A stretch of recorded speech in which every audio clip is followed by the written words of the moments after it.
दामोदर म्हणजे म्हटलं तर हृदय असं म्हटलं तर अयोग्य होणार नाही. कारण दक्षिण मुंबईमधून हेच 2-3 असे जे सभागृह जे राहिलेले आहेत.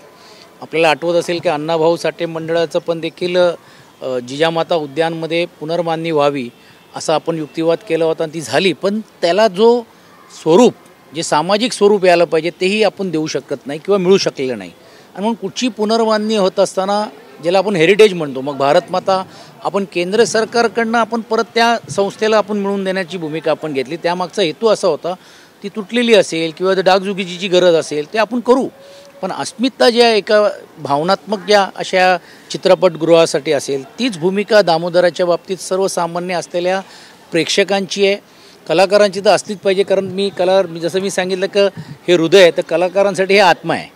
आणि म्हणून या बाबतीतला प्रश्न आम्ही विधान परिषदमध्ये मांडण्याचं काम केलं होतं. आणि निवड मीच नाही तर विरोधी पक्षामध्ये असलेले प्रवीण दरेकरजी होते, प्रसाद लाडजी होते, आम्ही सर्वांनीच तो उठून धरून देण्याचं काम केलं. खाली आमचे अजय चौधरीजी असतील ते मांडण्याचा प्रयत्न करत आहेत. अरविंद सावंतसाहेब अनेक कार्यक्रमाला येऊन गेलेत, तेही त्याच्यामध्ये दखल घेण्याचं काम करतात. आणि आमच्या सर्वांची भावना आहे कुठच्याही प्रकारे पुनर्विकास व्हायलाच पाहिजे, त्याच्याबद्दल दुमत नाही. पण ते होत असताना ही वास्तू जी सामाजिक दृष्टिकोनातून NM जोशी साहेबांनी त्या काळामध्ये ही चळवळ म्हणून घेऊन सुरुवात करण्याची भूमिका घेतली आणि त्याला एक संस्थाचं स्वरूप आलं. आज संस्थेमध्ये कोण आहे काय तेहीसाठी आम्हाला त्याही गोष्टीचे महत्त्व नाही. महत्त्वाचं आहे की हे अस्तित्व टिकलं पाहिजे, अस्तित्व पुसता कामा नये, ही त्यामागची जी भूमिका आहे. आणि म्हणूनच अनेक लोकांचे वेगवेगळे विषय आहेत. विशेषतः मनोरंजन सहकारी मंडळाचं पण देखील म्हणणं आहे की आमच्या जागेच्या बाबतीत काय होणार आहे, पुनर्बांधणी होत असेल तर आम्हाला आहे त्यापेक्षा जास्त जागा कशी मिळेल, आणि मिळाली तरी देखील एक संस्था म्हणून घेऊन आम्हाला ती खात्री मिळेल की नाही मिळेल, करार होईल की नाही होईल. आजूबाजूच्या परिसराच्या लोकांचं म्हणणं आहे की बा आमची ही पार्किंग एमर्जन्सीची जागा होती ती भविष्यकाळामध्ये आम्हाला मिळेल की नाही मिळेल. म्हणजे सर्वांच्या मनामध्ये एक संभ्रम निर्माण झालेला आहे. आणि पालकमंत्र्यांनी ह्याला स्थगिती दिलेली आहे. मी या मताचं आहे की संस्थेची पण बाजू समजून घ्यावी लागेल. हे लवकरात लवकर अर्धवट राहून चालणार नाही, कारण अगोदर जर ह्याची चर्चा झाली असती तर आज हा दिवस आला नसता असं माझं स्पष्ट मत आहे. आणि म्हणून मी आज त्यांना आश्वासित दिलं की तुमचे विषय जसे आहेत महत्त्वाचं आहे की ह्याची पुनर्बांधणी ही चांगल्या रीतीने होऊन चांगलं कसं हा नाट्यगृह परत कसं सुरू होईल या मताचा मी आहे. आणि म्हणून त्या सर्वांची बाजू समजून घेऊन ती सोडून संस्थेची पण बाजू समजून घेऊन, आणि याही लोकांनी स्पष्ट सांगितलं की आमचा काही विरोध कोणाला नाही आहे, फक्त जे समज आणि गैरसमज आहे आणि जे वस्तुस्थिती आमच्यासमोर आणि लोकांसमोर यायला पाहिजे. कर्मचाऱ्यांचे प्रश्न आहेत त्या बाबतीतली पण चर्चा आज झाली. आणि मी त्यांना आश्वासित केलेलं आहे की या प्रश्नामध्ये मी स्वतः लक्ष घालण्याचं काम करीन. सांस्कृतिक मंत्री आणि पालकमंत्र्यांनी तातडीने बैठक घ्यावी, कारण परत नाही तर 2 महिन्यांनी आचारसंहिता सुरू झाल्यानंतर मला माहीत नाही आता त्याच्यातले सांस्कृतिक मंत्रीच लोकसभा लढणार आहेत की पालकमंत्री लोकसभा लढणार आहेत मला माहीत नाही. त्याच्यात ते गुंतले तर परत हा विषय प्रलंबित राहता कामा नये. आणि म्हणून मी आता तसं पत्रव्यवहार करून तातडीची बैठक लावण्याचं आश्वासन त्यांना दिलेलं आहे. तुम्ही लोकसभेचा विषय काढला आहे, भाजपाने काढल्या म्हणजे सुखी लोक आहे का, आम्हाला एंट्री पॉईंटच हवा. पण असं दामोदर सोडून जाऊ नये म्हणजे एवढं बघा. भाजपाने मकर संक्रांतीपासून महायुती जी आहे ती मोठे मेळावे घेणार आहे. बूथ लेवलवरती भाजप आता लक्ष केंद्रित लोकसभेच्या दृष्टीने. भाजपचं आता असं झालं की तिळगुळ घ्या आणि गुपचूप बसा.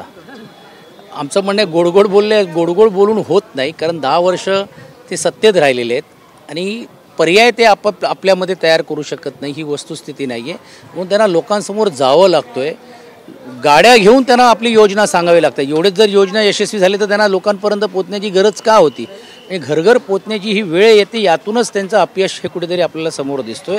अर्थात ते त्यांची भूमिका मांडतात, आम्ही आमची भूमिका मांडतोय. आणि आताही देखील आम्ही मैदानात उतरलो आहे. आणि मग त्याचा एक भाग म्हणून तुम्ही बघितलं असेल मावळमध्ये पण लोकसभेच्या दृष्टिकोनातून पण अनेक नवीन लोक पक्षामध्ये यायला लागलेले आहेत. आणि त्यातून भविष्यकाळामध्ये पण देखील मोठ्या प्रमाणावरती एक शक्ती आणि एक पर्याय म्हणून घेऊन आपण लोकांसमोर जाण्याचं काम आम्ही करतो. इंडिया आघाडीमध्ये वंचितला कधी समावेश करणार आहे? आजच पक्षप्रमुखांनी स्पष्ट सांगितलेलं आहे की वंचित बरोबर स्वतंत्र चर्चा ते करतील. आमच्यातले काही नेते आणि इतर त्यांच्यातले नेते ह्यांच्याबरोबर चर्चा होईल. सर्वांना बरोबर घेऊन जाण्याची भूमिका शिवसेना पक्षाची आहे.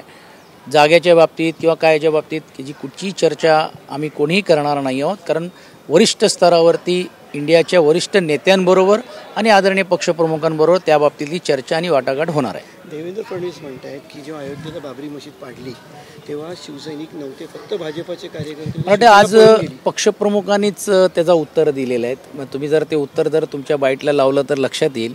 पण एक गोष्ट नक्की आहे की ज्यावेळी कोणीही बोलायला या विषयावरती तयार नव्हता त्यावेळी शिवसेना प्रमुख बाळासाहेबांनी या गोष्टीचा उल्लेख केलं की बा जर माझ्या या लोकांनी जर केलं असेल तर त्याचा मला अभिमान आहे आणि बोलण्याची हिंमत व्हायला पाहिजे. आणि मग त्यावेळी ज्यांनी पळवाटीची भूमिका घेतली, आज तेच जर या विषयावरती बोलत असेल तर लोक, आता सोशल मीडियाचा जमाना आहे, लोक एवढे मूर्ख नाही आहेत आणि सर्व रेकॉर्डेड आहेत. हे काय आज आम्ही बोलतोय म्हणून नाही. आणि ते दूध का दूध पाणी का पाणी हे लोकांसमोर आहेत. तो शेवटचा प्रश्न, मेरिटवरती उमेदवार निवडणार म्हटले महाविकास आघाडीमध्ये, तर मेरिट म्हणजे नक्की काय, निवडून येण्याचं मेरिट की 100% निवडून येणारच मेरिट पाहिजे. आज आमच्याकडे उमेदवार चांगले आहेत, ते आहेत, पण या सर्व गोष्टी जसं मी सांगितलं वरिष्ठ स्तरावरती होईल. शेवटी महाआघाडी करून सत्तेमध्ये येण्यापेक्षा या असलेल्या युतीला कसं आम्हाला बाजूला ठेवता येईल, महायुतीला कसं बाजूला ठेवता येईल, हाच मूलभूत उद्देश त्यामध्ये. आशिष शेलार आता पत्रकार परिषदेत त्याने असं सांगितले कपिल सिब्बल हे राम मंदिर विरोधी वकील होते आणि त्याच्यासोबत शिवसेनेने आघाडी केली आहे आणि आता कसं राम मंदिर निमंत्रणाची कशाला उद्धव ठाकरे वाट बघत आहेत. कपिल सिब्बल बरोबर कुठच्या पक्षात असं नाही आहे. एक कोण व्यक्ती कुठे असेल अशी जर यादी काढली तर त्यांच्याच याच्यामध्ये असलेले अनेक लोकांचे कुठे ना कुठेतरी असेल. पण कपिल सिब्बल हे एक व्यक्ती म्हणून घेऊन ज्यावेळी आणि प्रोफेशनल ज्याला आपण म्हणतो तर त्याचा आणि संदर्भ इकडे देण्यात काय अर्थ नाही. आता असे आकडे घ्यायला गेलं तर कदाचित जसं इतरांच्या बाबतीत झालं, बडगुजरांच्या बाबतीत झालं, काल दुसऱ्या एका विषयावरती झालं, तसं त्यांचं होऊ नये अशी माझी त्यांना सल्ला आहे की अजून थोडा जास्तीचा अभ्यास त्यांनी स्वतःच्या पक्षामध्ये आत्तापर्यंत ज्या ज्या लोकांनी वकिली केलेली आहे किंवा ज्या ज्या लोकांबरोबर त्यांनी केलेलं आहे त्याचा त्यांनी युक्तिवाद करावा. राज्यातले काही प्रकल्प मागच्या काही महिन्यांमध्ये वर्षामध्ये गुजरातला जाताना आपण पाकिस्तानवरून सातत्याने टीका होत आलेली आहे. मात्र आता सिंधुदुर्गामध्ये देशातला पहिला पाणबुडी पर्यटक प्रकल्प जो आहे तो होता तो आता गुजरातला हलवण्याची हालचाली सुरू झालेली आहे. त्याकडे कशा पद्धतीने पाहता? दुर्दैवी आहे.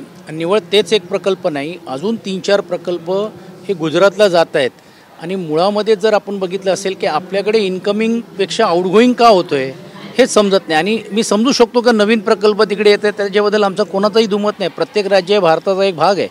पण आपल्या इकडनं येणारे प्रकल्प तिकडे का जात आहेत हा संशोधनाचा भाग नाही, तर सरळ आहे की एक अंडरस्टँडिंग करून घेऊन फक्त सत्ताकरणच्या माध्यमातून काही पदं घेण्यापुरताच मर्यादित सत्ताधारी राहिलेले आहेत.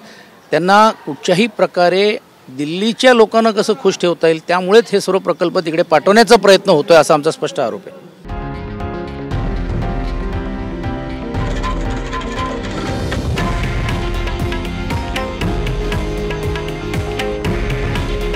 हे आहे देशातील नंबर 1 न्यूज नेटवर्क आणि आपण पाहत आहात TV9 मराठी. काळजी तुमची, हित महाराष्ट्राचं.